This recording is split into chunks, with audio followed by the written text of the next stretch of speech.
95 kepala keluarga ini Iya. dijanjikan 50 juta. Tetapi yang baru diterima itu hanya sebesar 10 juta. Namanya dalam satu keluarga, sekarang ini kan ada anak kandung, ada anak pungut. Anak pungut. Jadi kalau bro anak pungut, dapat hadiah 10 juta bersyukur. Dalam itu maksudnya tuh. Dalam itu.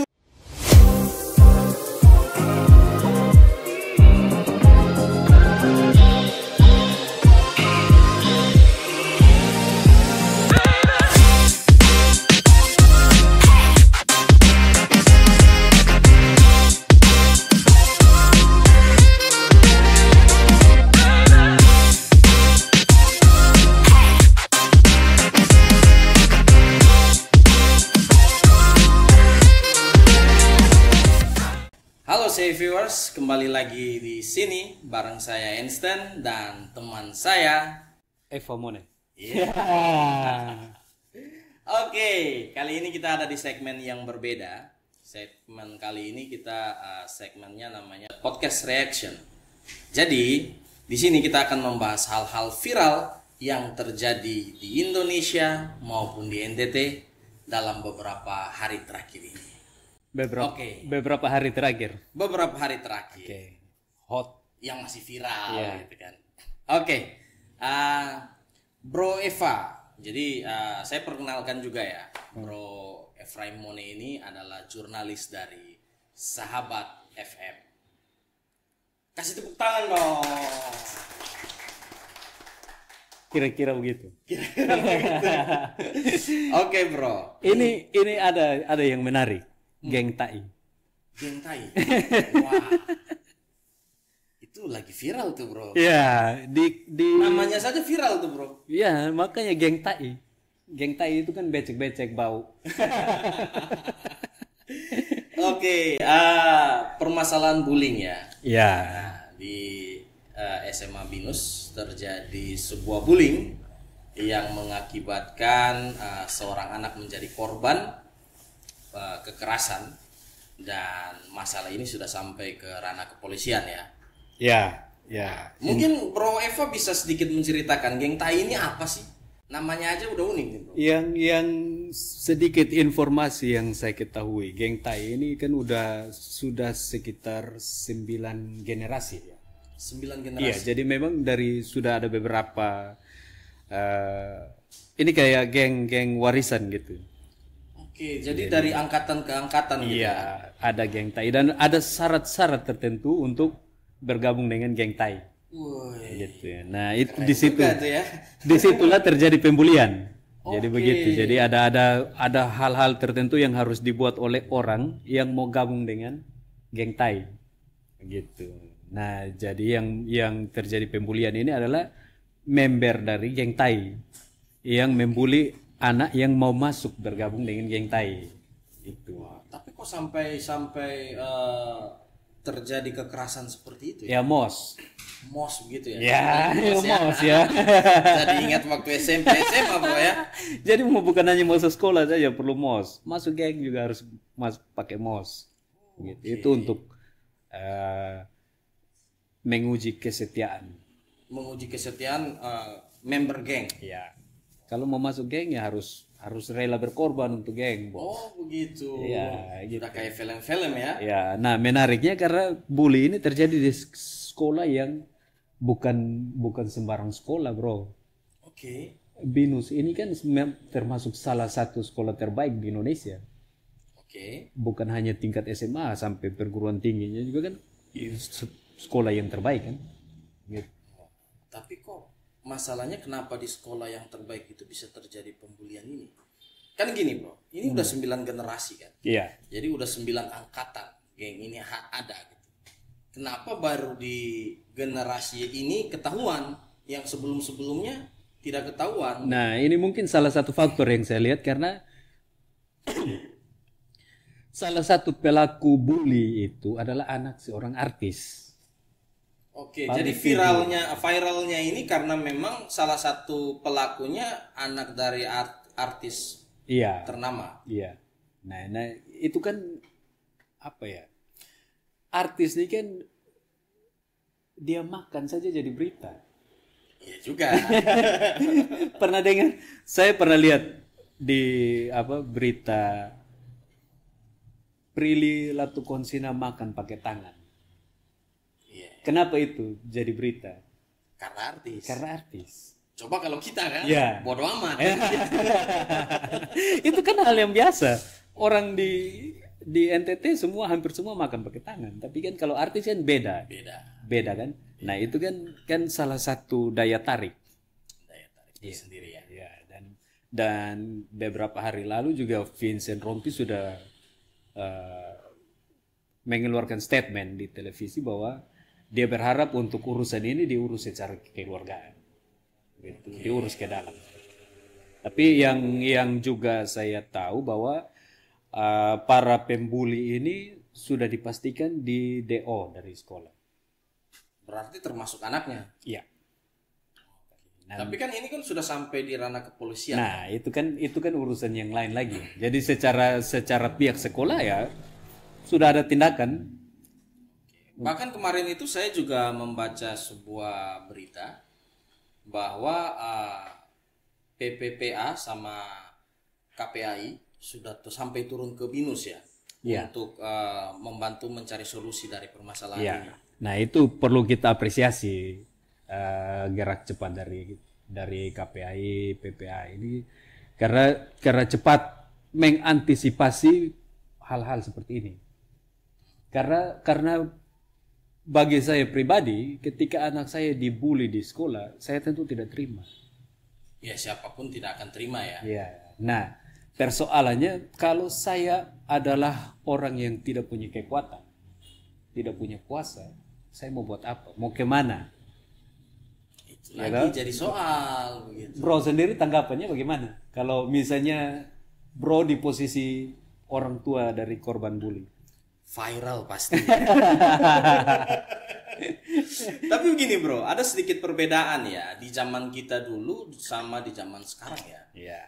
Karena kalau mau dilihat di zaman kita dulu itu sebenarnya pola-pola pembulian ini banyak sekali terjadi gitu. Benar. Tapi kira-kira ada tidak perbedaan antara zaman kita dulu dan zaman sekarang?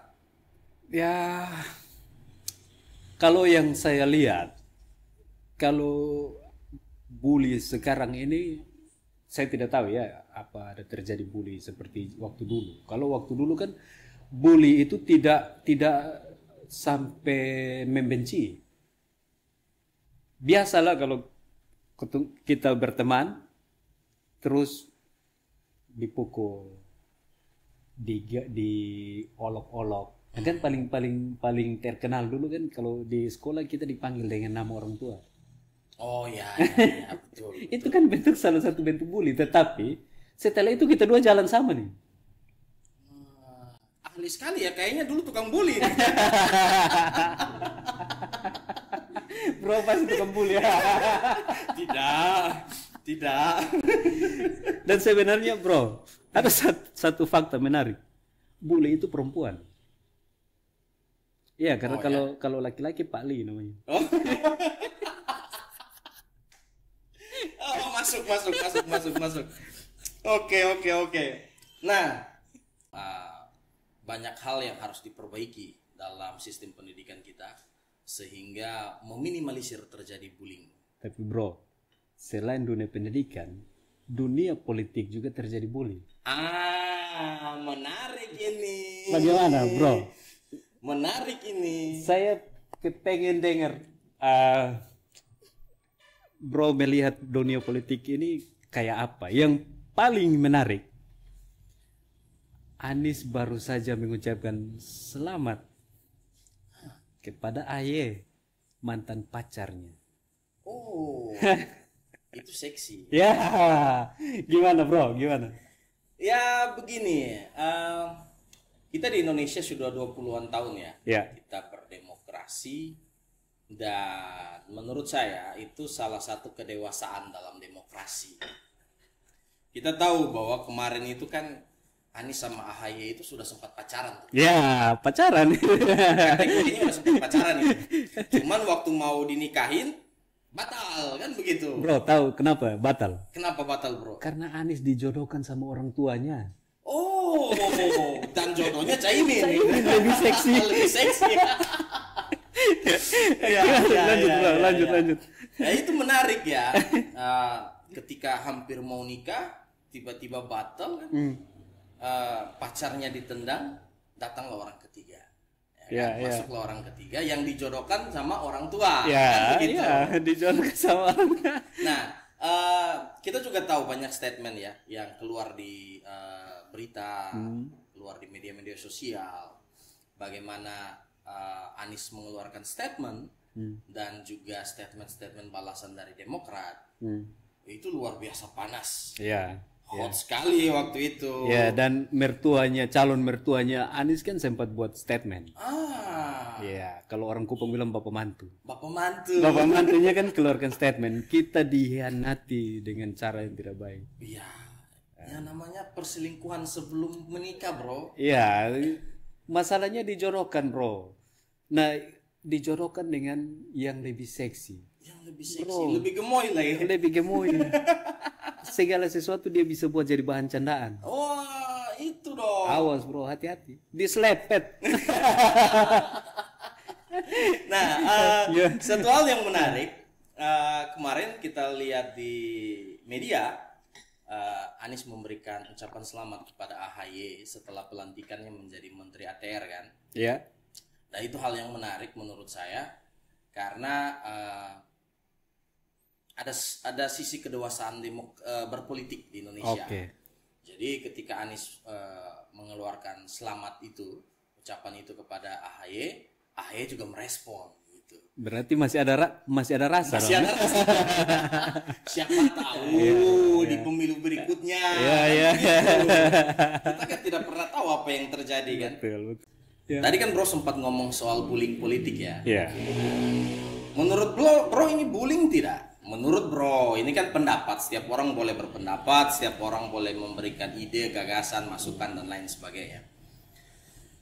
Kita tahu beredar selebaran sebelum pencoblosan, itu beredar pemberita informasi bahwa Megawati mengeluarkan sebuah perintah bahwa jika caleg-caleg dari PDIP di dapilnya suaranya tinggi tetapi suara Ganjar Mahfud rendah, itu terancam tidak dilantik loh. Itu kira-kira menurutmu bullying tidak, bro? Ya. Ya itu bahkan Pak Ono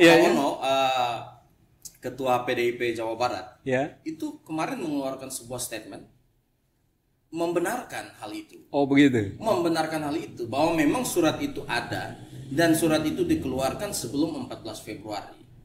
Jadi caleg-caleg dari PDIP yang menurut penghitungan cepat lolos, tetapi kalau misalnya pun nanti di real count misalnya dinyatakan juga lolos, tetapi di dapilnya suara dia lebih tinggi dari suara Ganjar Mahfud, itu terancam tidak dilantik, bro. Ya, itu mau dibilang kira-kira bagaimana tuh? Itu bullying bukan tuh, bro? Kan bully ini kan orang yang dia merasa dia lebih kuat, dia membuli yang lebih lemah. Supaya orang yang lemah ini ikut apa yang dia mau. Tapi begini, bro, biar lebih mantap, saya telepon Ibu Puan. Nomornya tidak ada. Supaya kita dengar jelas. jadi ini masuk kategori bully politik dong. Ya, tinggal masyarakat menilai. Masyarakat ya, menilai. dari segi tujuan bully apa? Iya kan? Tujuan orang membuli orang itu apa? Jadi kategori bully itu ada kategori dong. Ya, tapi kan kita tidak tujuan. Tapi kan kita tidak tahu kan, kalau kita bicara mengenai partai kan ada AD-ART. Ada AD. Ya, kalau memang AD-ART-nya seperti itu ya mau masuk PDIP tapi dengan ketentuan ada begini ya, itu konsekuensi yang harus diterima. Konsekuensi. Ya, jadi para kader, para simpatisan harus bisa terima itu kalau seandainya keputusan itu adalah dari keputusan partai. Gitu. Kalau tidak setuju ya jangan gabung. Gitu. Kan orang mau nikah harus tahu dulu pasangannya siapa. Kalau tidak suka dengan dia punya yang sudah baik, jangan nikah. Jangan nikah.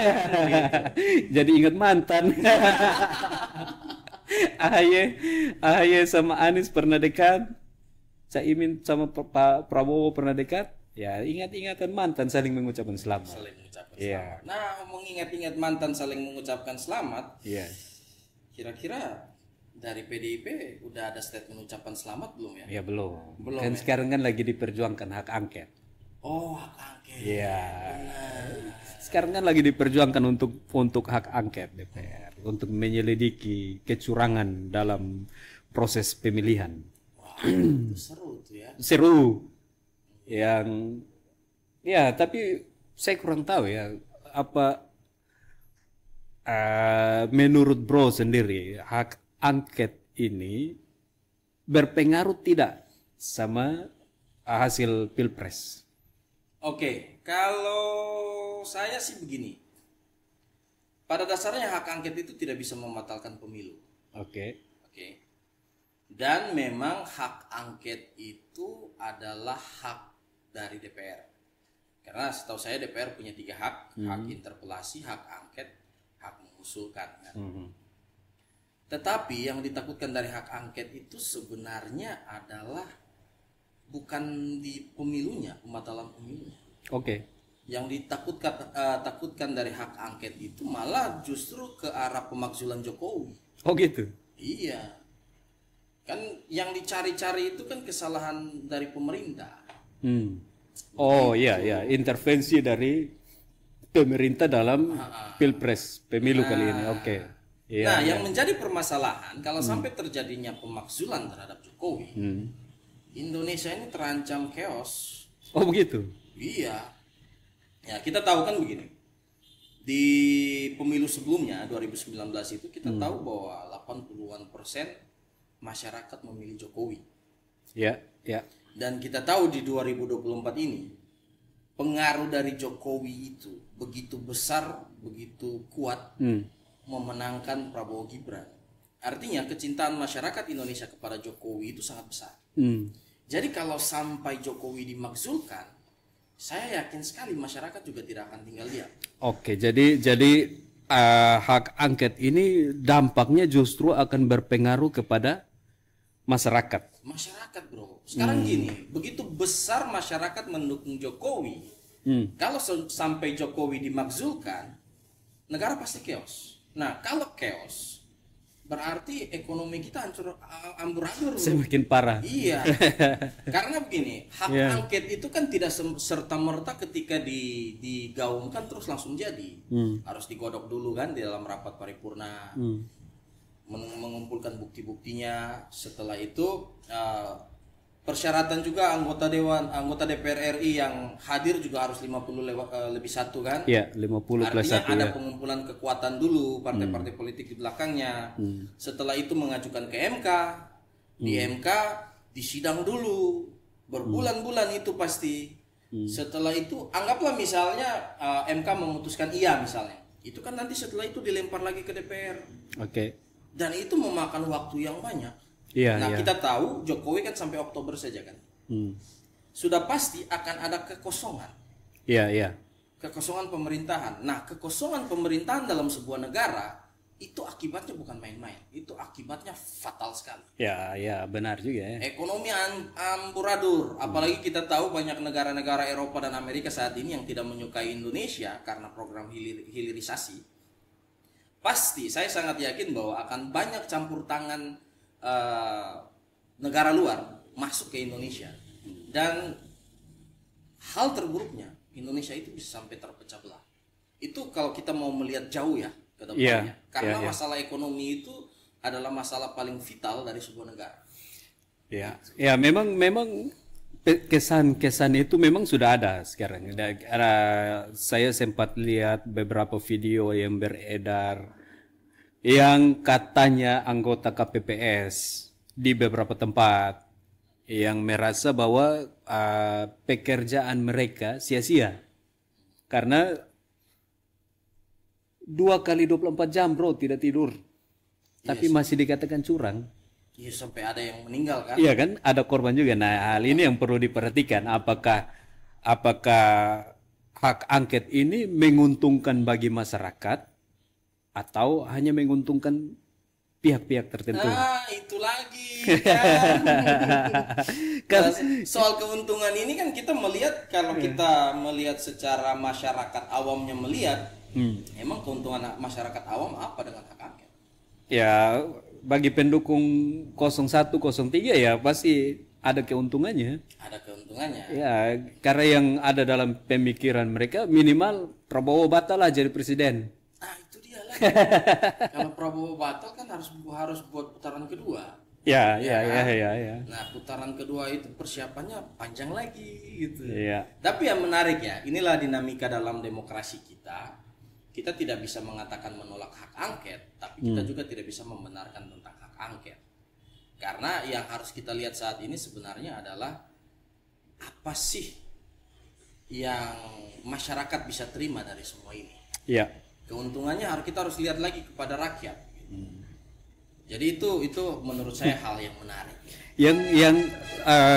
Yang salah satu yang paling menarik bagi saya, ada seorang anggota KPPS yang bikin video marah-marah, terus dia bilang kalau memang mau sampai terjadi ada pemilihan ulang, suruh capresnya tungguin TPS sendiri.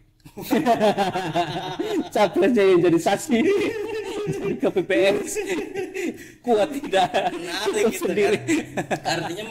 Artinya ya para capres juga jangan hanya memposisikan diri sebagai elit. Iya, turun ke bawah untuk melihat bagaimana pekerjaannya, bagaimana sulitnya masyarakat di bawah mensukseskan pemilu. Ya. Kalau bagi saya sih yang paling penting entah hak angket entah apa, yang paling penting dampaknya itu betul-betul dirasakan oleh masyarakat. Karena yang harus kita perhatikan di Indonesia adalah masyarakat, bukan elit politik. Jangan karena kepentingan elit-elit politik terus ini dimuluskan. Yang paling penting adalah apakah ini betul kepentingan masyarakat. Nah, berguna tidak untuk masyarakat, kan begitu. Iya, begitu. Nah, menarik ya, kita tadi membahas soal nasional gitu. Karena kita di NTT, kita harus bahas soal NTT. Oke. Kemarin dalam sebuah portal berita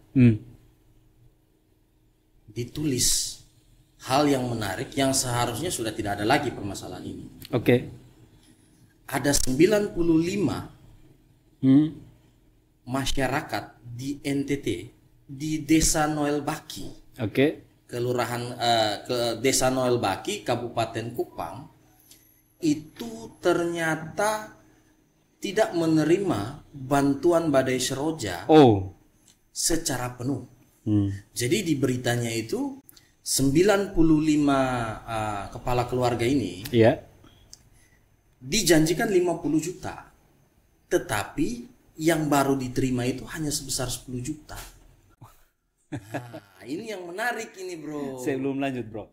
Nah, selamat ulang tahun. Selamat ulang tahun. Ulang tahun apa, bro? Ulang tahun seroja, kan waktu dia lahir kan dia tiup lilin. Bener, semua lampu padam kan. Mati kan? Mati total kan? Jadi ulang tahun keempat, bro. Ulang tahun keempat, saya sampai lupa. Ya, menurut bro gimana tuh? Namanya dalam satu keluarga, sekarang ini kan ada anak kandung, ada anak pungut.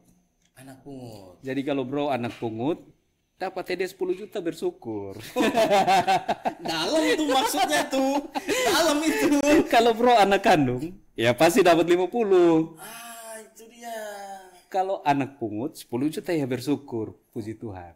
Ya dapat hadiah walaupun dijanjikan 50. Nah, ini menarik ini. Ini anak kandung anak pungut ini dalam hal apa ini? Dalam hal memang dia warga asli situ atau dalam hal politik atau dalam suku ras dan agama? Ya, kita tahulah.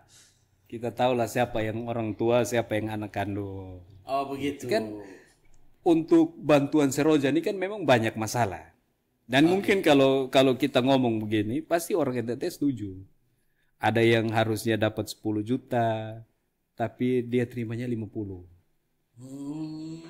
Kebalik ya. Ya, ada yang harusnya dapat 50 dalam kategori rusak berat, tapi dapat bantuannya rusak ringan. Itu kan hal biasa. Ada yang bahkan sama sekali tidak dapat. Ya. Menarik ini. Jadi kan di situ bisa lihat, oh ini anak kandung. Anak kandungnya pasti dikasih hadiah lebih dong, bro. Oke, tepi jurang sekali Anda ya.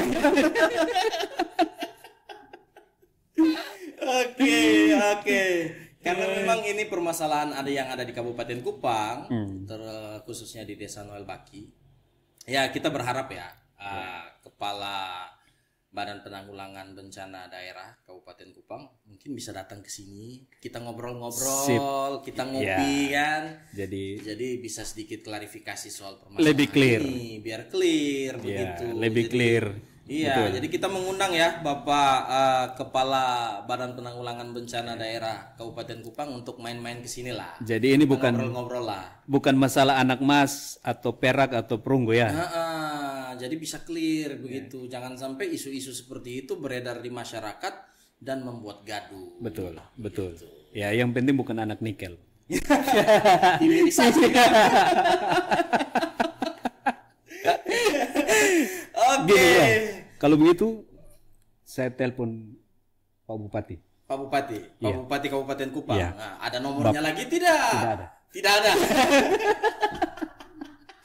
Pergi saja ke kantornya Pak. Oke. Sudah cukup lama kita berbincang kali ini. Thank you Bang Eva. Karena saya berharap kita bisa mainkan lagi di segmen-segmen selanjutnya. Boleh. Ya nanti kita kontak lah. Ada berita hot viral, bisalah kita kasih sedikit kita bahas ya, kita bedah ya. Seperti CI kan kita iris tipis. Iya, diiris. Tinggal masyarakat menilai seperti apa. Gitu kan kalau iklim politik kita sekarang kan informasi begitu terbuka bagi semua masyarakat. Jadi ada hal-hal yang tertentu yang kita bicarakan yang memang bukan lagi menjadi rahasia. Gitu. Memang kita tahu bahwa banyak persoalan di Indonesia ini kan seperti kentut. Seperti kentut. Anda dengar bunyinya, Anda cium baunya, tapi Anda tidak mampu menunjuk siapa yang kentut. Itu menarik itu. Oke, sekali lagi thank you Bang ya. Say viewers, terima kasih. Sekian dulu reaction kita kali ini. Jangan lupa like, subscribe, komen, dan share supaya channel kita ini makin berkembang. Ciao.